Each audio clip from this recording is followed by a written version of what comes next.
শুভ সকাল সবাইকে জানাচ্ছি। আমার নতুন channel world of Rinu, please follow and subscribe করে নিও তোমরা। আজ আমি জলখাবারে নিয়ে চলে এসেছি লুচি এবং আলু ভাজা।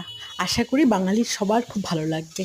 তোমরা আমার চ্যানেলে ফলো করো এবং কেমন লাগলো আমাকে কমেন্ট করে জানিও কিন্তু।